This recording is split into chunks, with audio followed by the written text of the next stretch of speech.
சொல்லு சொல்லு என்ன பண்ண சொல்லு என்ன தப்பு என் ஃப்ரெண்டோட தங்கச்சி யாரு காலேஜ் படிக்கிற பேர் எத்தனை வாட்டி பாத்துருக்கேன் என் தங்கச்சிய ஒரே வாட்டி பார்த்துட்டு ஒரே வாட்டி மெசேஜ் மன்மத ஆமா ஃப்ரெண்டு யார் மூலியமா இல்ல ஃப்ரெண்டு எங்க ஃப்ரெண்டு எஸ் இதுக்கு என்ன சொல்ல வரேன்னா விஷ்ணுவும் என் தங்கச்சியும் வந்து அந்த இடத்துல வந்து சும்மா இல்லை ஒரே வீட்டில் இருந்ததுனால விஷ்ணு வந்து என் தங்கச்சிக்கிட்ட போயிட்டு கான்வர்சேஷன் வச்சாரு. என்னம்மா பண்ணுற, என்ன படிக்கிற, என்ன உனக்கு வந்து இது இருக்குது, என்ன ட்ரீமு, என்ன ஆம்பிஷன், இந்த மாதிரி திங்ஸ்லாம் வந்து கேட்டிருக்காரு. ஸோ இவங்க அவங்க தங்கச்சி என்ன சொல்கிறாங்கன்னா, அவங்க வந்து இந்த மாதிரி வந்து இவர் வந்து என்கிட்ட பேசினார்ல, இவர் வந்து ஒரு தெரிஞ்சவர் தானே, இவர் அண்ணனோட ஃப்ரெண்டு தானே, ஃப்ரெண்டுன்றதுனால நான் பேசினேன்.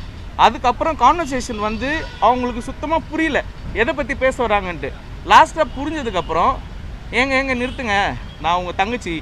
ஏன்னா வந்து சின்ன பொண்ணுக்கு வந்து என்ன பேசுறதுன்னு புரியல, என்ன சொல்கிறதுன்னு தெரியல. ஏங்க நிறுத்துங்க, நான் உங்கள் தங்கச்சி. ஏன்னா வந்து லாஸ்ட்டாக தான் புரியுது. அப்போ தான் வந்து அவங்க வந்து அந்த இடத்துல சொல்லியிருக்காங்க, சாரி தங்கச்சின்னு போட்டேன். சாரி தங்கச்சின்னு போட்டு அடுத்த நாள் எதுக்கு சாரி கான்சியஸ் தங்கச்சின்னு போடணும் கேட்டால் நான் ஒன்றும் தப்பாக பண்ணலையே, நான் ரேப் பண்ணனா மொலஸ் பண்ணனா அப்படின்னு எங்ககிட்டே வந்து கேட்குறாங்க.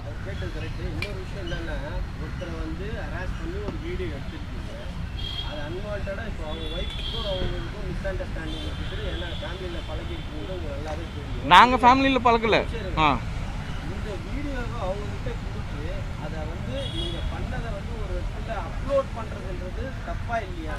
கரெக்ட், அது நம்ம பண்ணலையே. வீடியோ இருங்க சார், அவங்க அப்லோட் பண்ணதுக்காக வீடியோ எடிட் பண்ணல.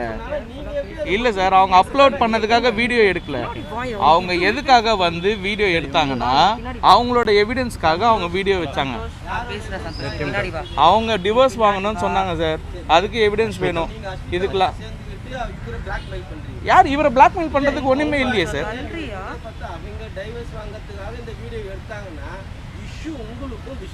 இஷ்யூ எங்களுக்கும் விஷ்ணுக்கும் கரெக்ட். ஆமா கரெக்ட். லாஸ்டா அவங்க என்ன சொன்னாங்கன்னா, எனக்கு இந்த மூமெண்ட்ல என்னால் வந்து எதுவும் பண்ண முடியல, எனக்கு திங்க் பண்றதுக்கு ப்ராசஸ் பண்றதுக்கு எனக்கு டைம் வேணும், எனக்கு சொல்லும் போதெல்லாம் இதை பற்றி நடுங்குது, நான் ஃபுல் ப்ரௌன் ப்ரெக்னென்ட்டில் இருக்கேன் அப்படின்னு சொல்கிறதுனால நாங்கள் என்ன கன்சர்ன் பண்ணுறோன்னா, நான் இவங்கள தான் கன்சல்ட் பண்ணுறேன். சரி ஓகே, இவங்க எதனா சொல்லிட்டு போட்டோம், நம்ம வீடியோ போட்டுறோம் நாங்களும் நினச்சிருந்தா நாங்கள் இந்த இடத்துக்கு வந்திருக்கவே மாட்டோம்.